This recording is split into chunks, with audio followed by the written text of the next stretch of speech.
Hey guys, it's me, back again. Sorry for the long pause or break of not doing any videos. It's been kind of hectic lately with pain and all that good stuff, but I'm back. And today I wanted to talk about part of my education journey. So I'm going to do this video in 3 parts.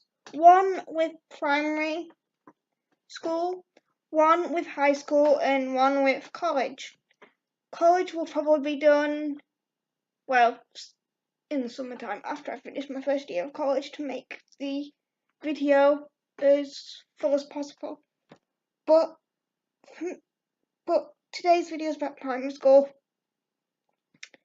and my primary school experience was weird because half of it was okay, half of it was good, half of it was bad. But I guess that's what you get in it. But my first primary school was a special needs school in Knaresborough for people like me. Though it wasn't really that good for me because, how do I say this? Mentally, I am a lot different to the other people that went to the school. Which meant when they were playing and learning that way, I wanted to learn with actual lessons because when I was there for possibly a year of Key Stage 1, it wasn't the best for me. So my mum started looking at new schools because the school wasn't helping me. I wouldn't grow there. So my mum started looking into new schools, which was when she found a couple, but it was difficult because we had to find one that would accept the physically challenged part of me, but also understand that mentally I was the same as everyone else, and that's difficult. It doesn't sound it, but at the time it was, because God, how many years ago would this be? Would have been about, well, it was 4 or 5, so society was different then. So I ended up going to Esquik Primary School, which the first I don't remember my first day, but I always remember the feelings that I felt. I think it was just nerves and the awkwardness of being the only one in the class that had wheels. And of course you had the normal child questions like, why is she in a wheelchair? What's up with you? Which, as a 4 or 5-year-old, you don't want to answer that, so I asked my TA to answer that. Now, if someone asked me it now, I would tell them the truth, but it's different when you're a kid because you always have this dream of one day being able to walk or be like everyone else. And for me, I didn't really hit reality for a couple of years after that. So to me, I couldn't explain something that I didn't really understand myself. So I managed to get along with some of the girls, but it was always difficult with they're normal. They want to do tag and play and do physical games. Whereas for me, I enjoyed school for the learning, for the getting an education part of it, as well as the social life, because don't get me wrong, it was good, but I think it could have been better in a lot of ways now I look back on it, because there was so much that the school did, but at the same time didn't do to support me. And the school was good, and the TAs and the teachers and the head teacher was great. I think it was more about there was no talking about disability. You could see that I had it, but it wasn't talked about and supported, and there was no help at break times when I wanted to go play with the other kids, but they all left me, so I was on my own. no teachers or TAs came and tried to help, because back then that's what I wanted. I wanted to be able to be and play with everyone else. If that meant I needed help, then I needed help. But now you wouldn't catch me asking for help at all because I'm stubborn. But yeah, kids can be cruel.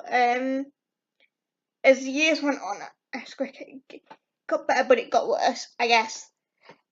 The inclusion could definitely be a lot better. When it came to school plays, I wanted to be involved because I loved musical theatre. I loved music in general. So being able to be a part of that was a big thing for me. Um, I remember a couple of the kids. It must have been when I was about year 4 or 5. But they were, "Oh, you'll be a tree." How is someone who has muscle spasms and cannot stay still for the life of her supposed to be a tree? Yeah, weird. Um, but I didn't have the sense of humour I had back then, so that kind of hurts you. Just like, why do kids feel the need to point out stuff people aren't good at? Like, I don't know. For one of the school plays, it was Joseph the Tech Drinker. My chair was cast for the role more than I was. I was made to be a chariot for Joseph at the end of the play. What kind of school does that? What kind of school makes someone be a chariot because they have 4 wheels? And then when we did Grease, I was in the band. As soon as you say that, you think, "Oh, that's really good," don't you? Nope. I was stuck playing a triangle, and playing a triangle with muscle spasms, I wanted to throw that triangle into the audience several times. I remember the first, because my family was there, and they were in the audience, and they were looking at me playing this triangle, and ever since then my dad hasn't dropped it because I literally looked like I wanted to throw it into the audience. I couldn't play it. You were supposed to just pretend to play it or hit it or whatever, and go along with the song that was playing. I think it was some kind of Elvis song because it was Grease, and it was the dance scene when they're doing that dance for the TV or whatever. And I had to pretend to play it, but with spasms, you can't exactly go, "Oh yeah, I'm gonna do that now. I'm gonna hit something." You have to you can't do anything like that, or I couldn't. Some people can, but you can imagine. You can imagine like a 9-year-old me sitting on stage trying to play a triangle. Nope. I think that was the last time I asked to be involved in a play. Because after those couple of experiences, you just think, do schools know how to cast people with disabilities? I get that it was a school play, but what kind of example is that setting for the rest of the kids that weren't involved? "Oh, it's fine, just give them a small part that they can't actually do. Don't ask them if they're alright with it." That's not a good example that schools need to set for kids. The example they need to set is asking them and being like, "So, we're doing a school play, are you alright? How would you feel about doing this or doing so and so?" Having that conversation with this person with a disability, or not with a disability, because I'm pretty sure it probably happens to some ordinary kids. But you have to ask these questions, because I go back on that experience and I think I would have loved to have said no, but then does that mean I would have been involved in the play at all? Because if that's the only roles they could give me, what would I have done otherwise? If that makes any sense. I was also getting onto the more serious side of things, which I was wanting to talk about, not because it's a difficult subject, because for me that was the worst. This thing that I want to talk about was probably the worst bit of primary school, and that's the bullying. Like, it doesn't seem such a big thing to a lot of people, to some people, but it was it's the main thing I remember from primary school. Don't get me wrong, I had some really happy memories and stuff, but it was always that thing of I'm dread going today because someone will be there and this will happen. And my bullying, it wasn't physical, it was definitely like more emotional, and I'm trying not to cry right now. It was definitely more emotional because girls are cruel, and no matter where I've gone or what I've done, it's always the girls. Like, yeah, you have the odd boy or something call you a name, and that's that. But like girls, they know to hit you where it hurts. Um, and it started off with little things like slight teasing, and then it was like, oh, my friends are playing with her, and she's like smiling at me like weirdly, like that kind of stuff. And then they got to the point where she was getting other people to join in with her, and it's a bit like, when will it end? Like, when will someone stop what she's doing? Because I went home crying so many times. There's one memory where my mum had to take something into primary school for me because I needed it because we were from a school trip, and this girl saw it and started laughing. And I'm not going to say what it was because that's not something I want to talk about yet. But it, the incident that happened, it made everyone else laugh, and there's me going, well, like being really upset and crying because they've laughed at me. Like, that isn't good. And only one of my friends stuck up for me. Like the TAs, maybe the TAs that were there maybe said something, but I don't remember anything big happening. And the only way the school actually found out that I was being bullied was they did an anti-bullying survey, and one of the questions was, "Have you ever been bullied?" And I I remember putting my answer going down and going, "Well, yeah, but like." And then I got called to the head teacher's office, and she sat me down and was like, "Well, what's been going on?" And I told her everything. Bear in mind, these incidents and stuff have been going on for a couple of years by then.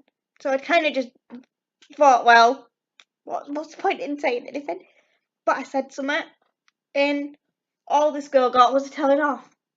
And you think, oh, she got told off and then she was monitored. But that isn't how stuff like that should be dealt with. It should be dealt with, I think, bullying in all its forms is awful and it should never happen because everyone's different. Everyone's got their quirks, everyone's got their issues, everyone's dealing with something. And at the end of the day, who are we to tell people that they can't deal with that, or that's or stuff they're going through, or stuff they have to do is bad? Like, I feel like the school could have dealt with it a lot better. They could have, because it was like they kind of just passed it off for something that wasn't really necessarily theirs to deal with. It was like, oh, this has happened. Oh well, we'll do this. And to this day, I don't think it. If like I've seen that girl since primary school, and she's been nothing but nice to me. But then from those experiences you have at primary school, you're always like, you become insecure and you think, oh well, if they're laughing at me, then they're laughing at me because it's bad. It's like it's taken me a while to get over that feeling of insecurity and trusting people, because those experiences that I had in primary school, and I'm sure that everyone has experiences in primary school that they think of as what's led them to be so and so, I feel so and so, and it's perfectly fine. But the question is, should we let it define us? Should we let it take us over? Should we let it rule how we live our lives? And I think my answer to that would now be no. A couple of years ago, it would probably be yes, because like growing up with the negativity of those girls, and then all the drama that comes with being friends with girls. It's like you never get a fully good experience because with the good comes the bad, and with the bad comes the good. I realise that now.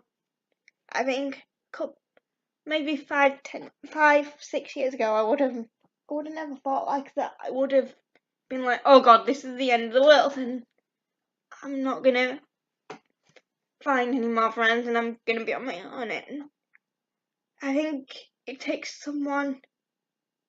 people strength to admit that they're okay being on their own, because that was one of the steps that I've had to take to overcome all the challenges, whether that's drama with girls or issues with teachers and the support I need.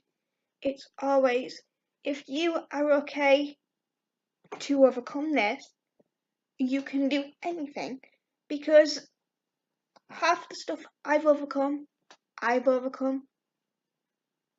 without really many friends. I've had people that support me, but would I call them friends? I don't know.